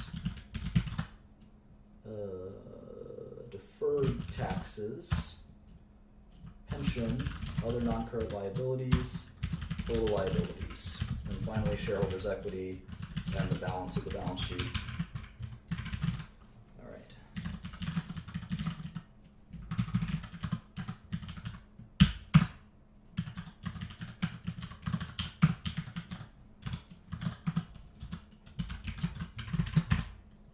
Okay, so 220 billion in liabilities, 87, 104 in shareholders' equity. The two balance out to 308 billion. Now we're going to do the cash flow statement. How does the cash flow statement work? What does it look like? This is our first time. This is our first time for everything.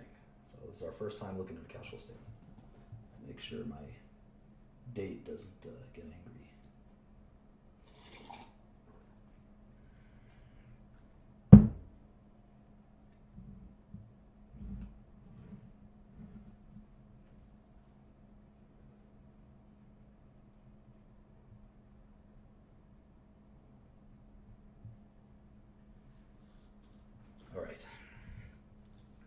So, cash flow statement tends to, I'm using the arrows and the number pad. Anyway, the cash flow statement is an attempt to reconcile the reported GAAP net income with actual cash change. So we're going to have a couple little things here. We're going to say reported, we're going to do our model net income. I'm just going to link the line in the model. I'm going to have reported GAAP net income, which is what we're looking at. In this case, it's 3276, $3.2 billion. And we're going to add back depreciation and amortization because it's a non-cash charge. So technically, immediately, you can look at this and say, all right, the company had GAAP earnings of 3.2 billion and D&A of 4.5 billion. If you add those up, the company had 8 billion in cash flow. 8 billion in cash flow. And if I do 8 billion times 4 is 32 billion, that's a pretty good deal. It's 11 times earnings. That's even before the DirecTV acquisition. But we'll see that's not the full picture. So accounts receivable, or uncollectible accounts. Some people skip out on their bills. Uncollectible accounts. Deferred taxes. Investments, accounts receivable, OCA, AP, pension, other, and you adjust all these things and you get something called CFFO, cash flow from operations. Cash flow from operations.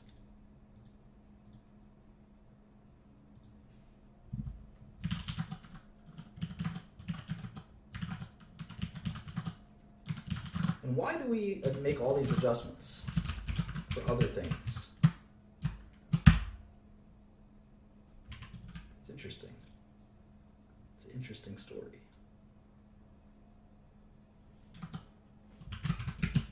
Well, here's a puzzle for you.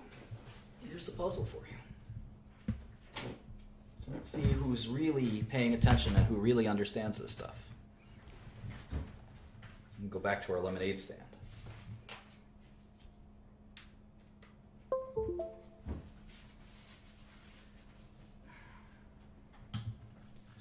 All right, so this is our lemonade stand company.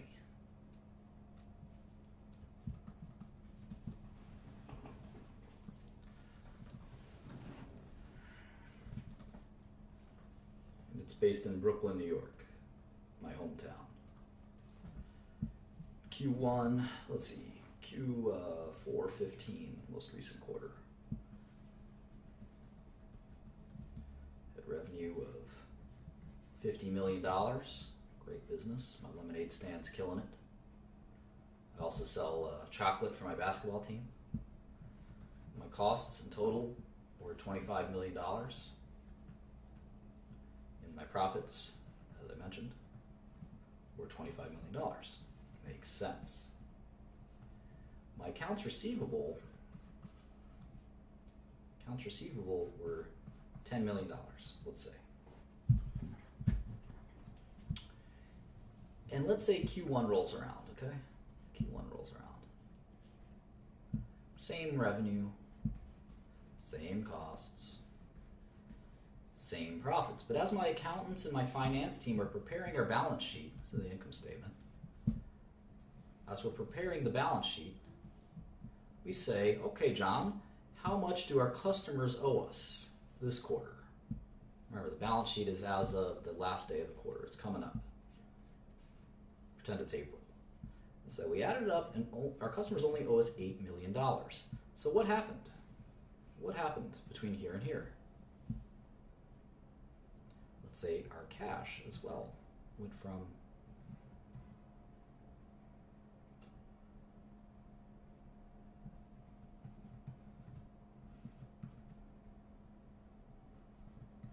Can you tell me kind of what happened here?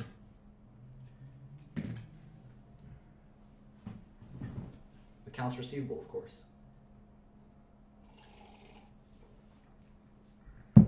Well, we had outstanding debts from our customers of 10 million. At the end of the quarter, we had outstanding debts of 8 million. We didn't lose any revenue. We made the same amount of revenue. We generated the same amount of revenue, the same amount of profit. But we got paid an extra $2 million of cash. Our cash went up from 50 million to 77 million because we had 25 million from our profits and 2 million from collecting extra collections. So what about the cash flow statement? This is interesting. Our net income, according to GAAP, was 25 million.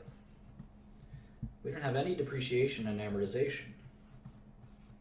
We don't have any equipment in our lemonade business. We did have a positive change in our accounts receivable balance of $2 million. That's why our cash flow from operations was actually $27 million. But every quarter is different. Sometimes, in the summer especially, we get more customers who buy on credit. So our sales maybe go up a little bit, our costs go up a little bit, our profit goes up a little bit. But our accounts receivable jumps, let's say, to 18 million. We get all the people in the hood who want to buy it on credit. How much does our cash go up? How much does our cash go up? Who's got it?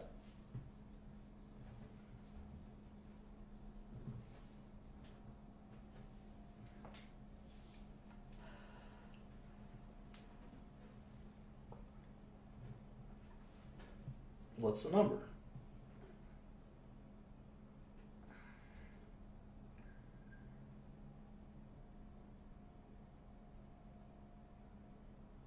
So many different answers. Crazy.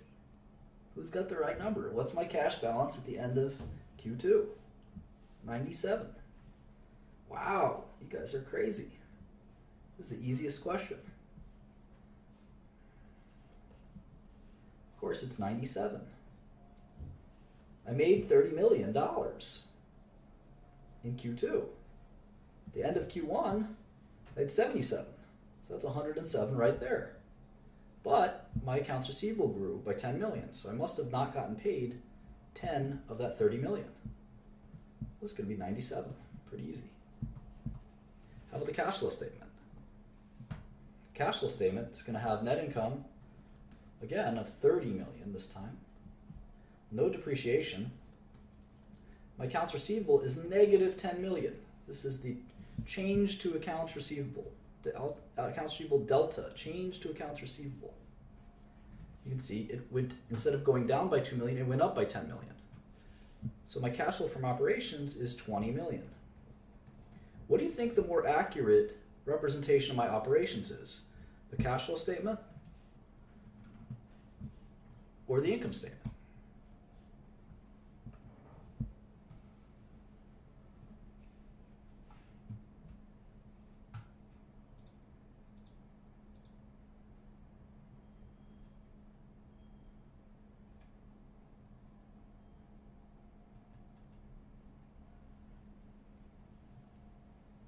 It's the income statement.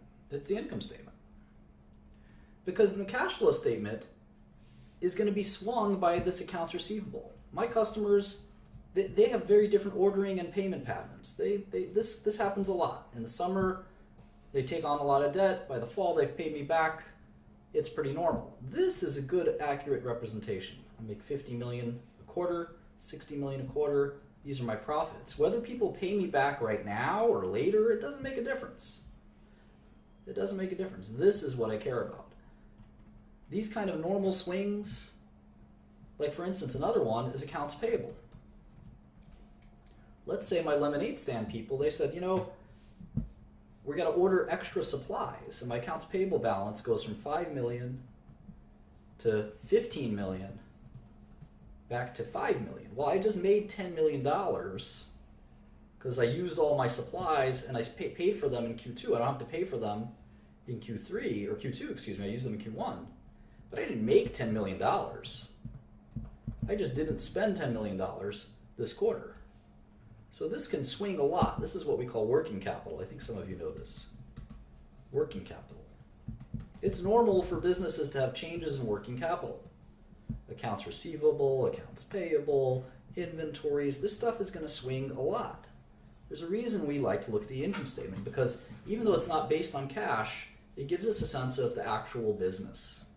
The actual business. Now, of course, the cash flow statement's there for a reason. It's not an accident. We look at the cash flow statement, it's still important.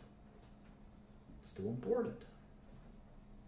But that's how we think about working capital. So let's look at this. Same thing with AT&T.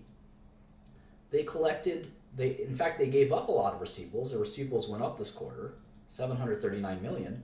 That doesn't mean that they made or lost 739 million. It just means the receivables, the amount of money that people owe them, went up a little bit. Accounts payable went down a lot, 1.8 billion. But it's all kind of working capital. It's not called CapEx. CapEx is a little different. We're going to get to CapEx in a second. So cash flow from operations was 6.7 billion. There must be something wrong here. There must be something wrong here.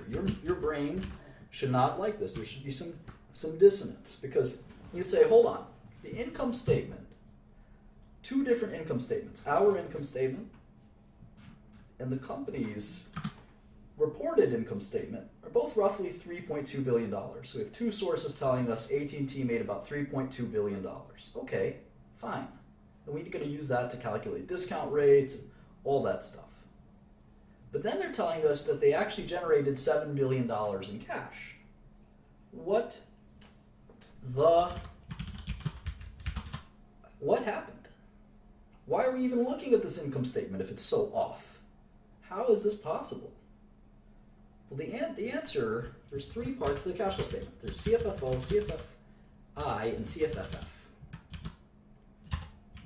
And this is pretty complicated. And that's why we save the cash flow statement for these advanced lessons, slightly more advanced lessons. The reason's complicated. Obviously, the biggest correction in all of this is the depreciation and amortization. There's so much depreciation and amortization that the cash flow is actually way above, way above net income. If we add it up, we sum all this up, we can see why. What does that mean? What are we depreciating exactly? What the heck is depreciation? Let's find out. Never say depreciation, by the way. It's depreciation. Depreciation and amortization. What's the difference? First of all, does anyone know what the difference between these two things is? They're both write-off methods. They're both writing off methods. Writing off. Or we call that expensing methods. What's the difference between these things? Expensing.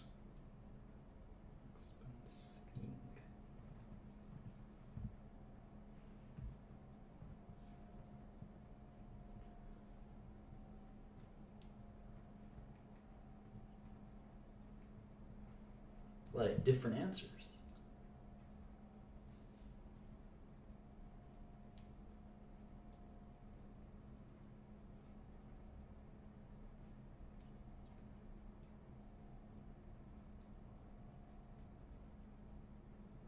Yeah, a good way to look at it is depreciation is how we expense tangible assets or property, plant, and equipment. And amortization is how we expense intangibles. That's a good way to think of it. Now, what's a property, plant, or equipment? As a refresher, it's any expense which has a useful life greater than 1 year. And the rule on any expense like this is we're not going to include it in the balance sheet, in the income statement.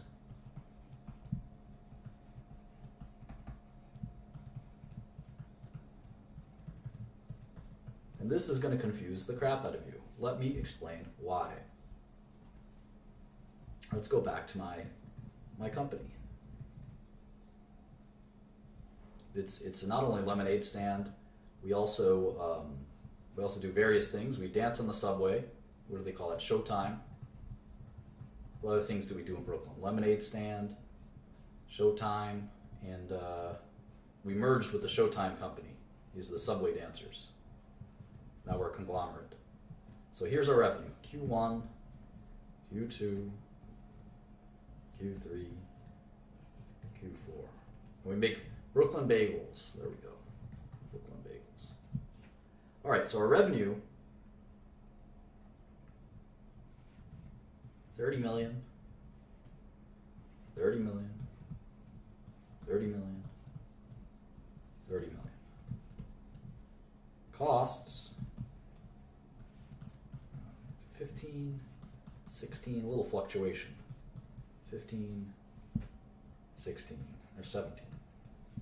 So profit,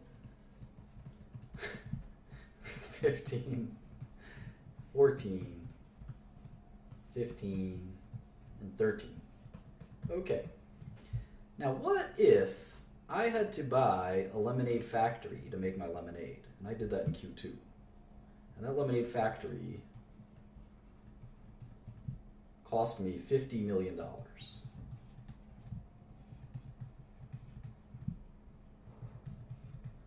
And I'm going to use that lemonade factory. Let's call it the lemonade factory. I'm going to use that lemonade factory for the next 10 years. Shouldn't I take this 50 million? Shouldn't I take this 50 million and add it to these costs so it's 66 million instead of 16? And then my net profit is actually negative 36 million. Is that right? Is that wrong? Why? Maybe someone can tell me.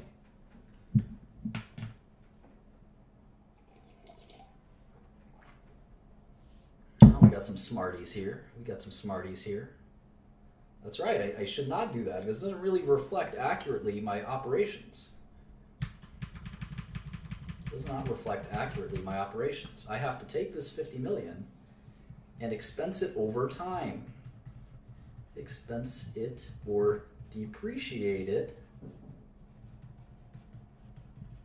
over time. And how much time? Well, it's 10 years. That's 40 quarters. So 50 million divided by 40 quarters is $1,250,000 a quarter. So it should go in here. It should go in here. This should be 16.5. This should be 18.5, etc.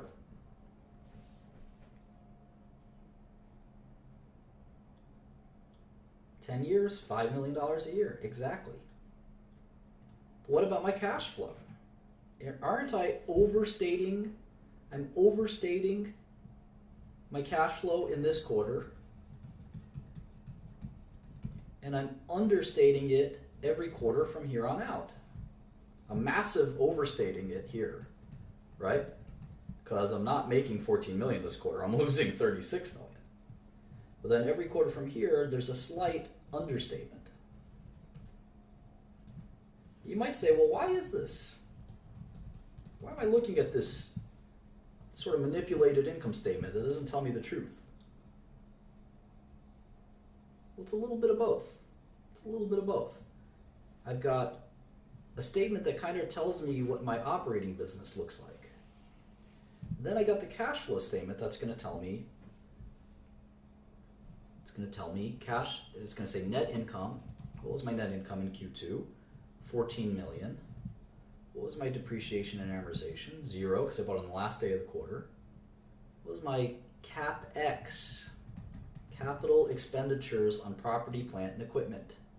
50 million. Negative 50 million.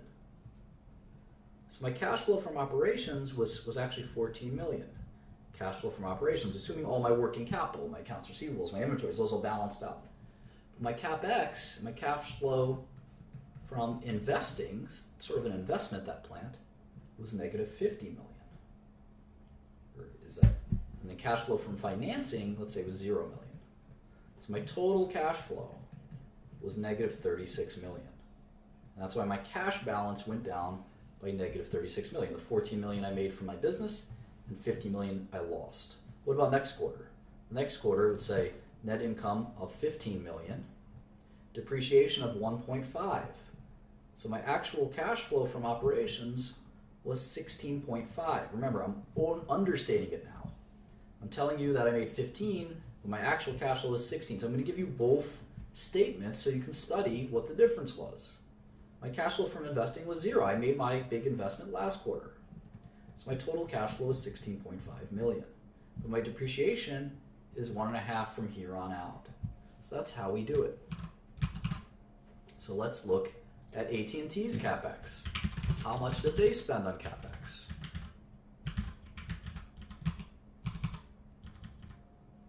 $3 billion, 3,848. So if you take cash flow from operations and you subtract it from CapEx, we have a word for that. Does anyone know what it is?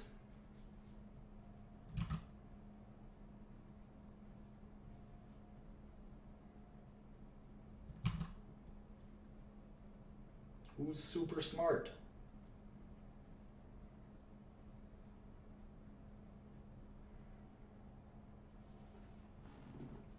Free cash flow, correct. My people. Looks like they have this interest during construction. I'm going to include that. I'm going to hit you with that too. Here's acquisitions, dispositions. I like turtles.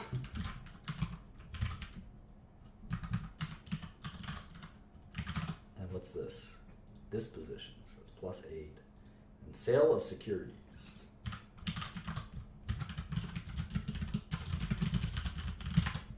You can move free cash flow somewhere else. Cash flow from investments. So they made 6 or 7 billion from their business, but they spent 22 billion, including 20 billion on acquisitions. Wonder what they acquired. That's the kind of thing we're going to have to follow up on. What did they acquire? I'm curious now.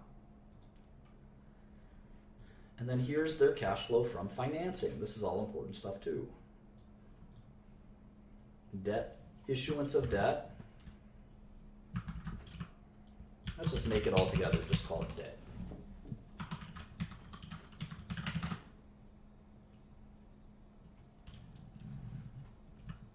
Treasury stock. Dividends paid. They paid a dividend. And other. I wonder what other is. Maybe a buyback? It's bizarre, huh? That's another just extra $3 billion. Don't worry about it. I never like to see that. What is it? Take your word for it. So here's cash flow.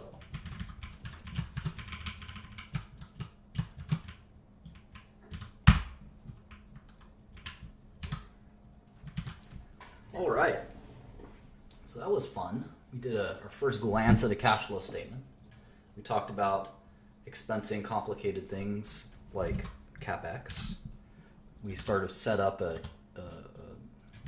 kind of comparable sheet for tech. We have four models now: Apple, IBM, Alarm.com, and AT&T. And we're learning all about business. So let's, there you go. Nextel Mexico and Lucicell. So that's an even 2 hours. I'm going to go do some other things. I hope you enjoyed it. We'll continue on this vein, looking through the tech industry to learn something about investing and finance. So I hope you had fun.